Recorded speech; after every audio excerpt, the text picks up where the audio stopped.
Hello learners, welcomes you all on our YouTube channel success with economics. आज हम aggregate demand curve और aggregate supply curve classical economist कैसे बताते थे और केंजियन जो थ्योरी है वो कैसे बताती है कि एग्रीगेट सप्लाई कर्व किस शेप के होते हैं और एग्रीगेट डिमांड कर्व कैसे होते हैं। ठीक है, तो वो हम वन डे वन कंसेप्ट हमारी जो सीरीज़ है उसमें आपको प्लेलिस्ट में ये वीडियो मिलेगी। ठीक है, तो वहाँ पर और भी बहुत सारे कंसेप्ट आपको मिलेंगे आने वाले टाइम में भी, और कुछ करवा भी रखे हैं। तो प्लीज़ आप अच्छे से सक्सेस विद इकोनॉमिक्स चैनल पर अपने इकोनॉमिक्स की तैयारी कर सकते हैं। Please subscribe this channel and start करते हैं। क्लासिकल क्या कहते थे, जो परंपरावादी अर्थशास्त्री हैं वो क्या कहते थे कि एग्रीगेट सप्लाई कर्व यानी कि एक इकोनॉमी में परफेक्ट कंपटीशन पाया जाता, परफेक्ट एक वो पाया जाता है, फुल एम्प्लॉयमेंट पाया जाता है।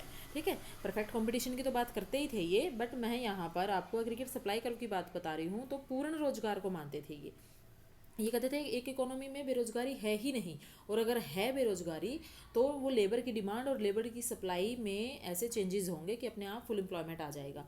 तो एग्रीगेट सप्लाई कर्व ये कैसा मानते थे, वर्टिकल मानते थे, एक सीधी रेखा, बिल्कुल क्लासिकल फ्रेमवर्क के अकॉर्डिंगली है ये। ठीक है, और जो क्लासिकल एग्रीगेट डिमांड कर्व है वो क्या होता है, डाउनवर्ड स्लोपिंग होता है, जिसका प्राइस के साथ नेगेटिव रिलेशन है।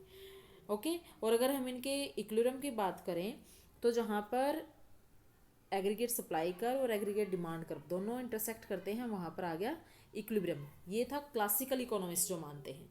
ठीक है, उसके बाद केंज कैसे कहता है, केंज कहता है कि रोजगार की अगर हम बात करें तो एग्रीगेट सप्लाई कर्व नीचे से ऊपर की ओर उठती हुई रेखा है। ये नीचे से ऊपर की तरफ ये इनकम के लेवल के साथ रोजगार को दिखाया गया है कि जैसे जैसे इनकम का लेवल बढ़ता है या जैसे जैसे रोजगार बढ़ता है तो इनकम का लेवल भी बढ़ता है। ठीक है, आय और उत्पादन में वृद्धि रोजगार के में वृद्धि के अनुपात में होती है। जैसे जैसे रोजगार बढ़ेगा वैसे वैसे इनकम भी बढ़ेगी। तो एग्रीगेट सप्लाई कर्व क्या है, ये 45 डिग्री एक लाइन है जो एक्स एक्सिस पर किसको दिखा रही है, रोजगार को, और वाई पर किसको दिखा रही है, इनकम के बीच रिलेशन को दिखा रही है। ठीक है, तो एग्रीगेट सप्लाई कर्व केंज कैसा मानता है कि अपवर्ड स्लोपिंग होता है। और अब है केंज एग्रीगेट डिमांड को क्या मानता है कि aggregate demand consumption plus investment, ये फॉर्मूला है एग्रीगेट डिमांड का।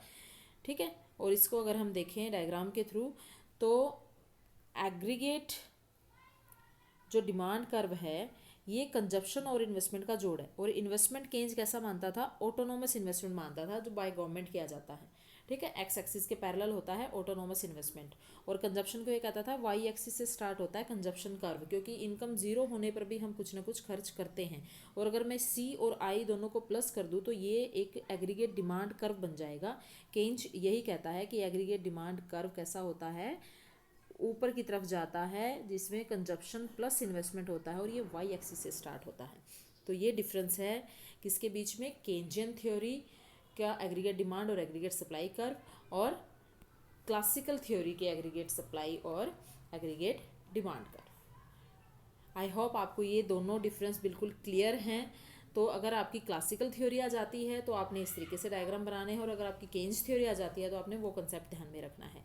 वन डे वन कंसेप्ट में आपको ये वीडियो मिलेगी। तो please like and share this video. Thank you very much.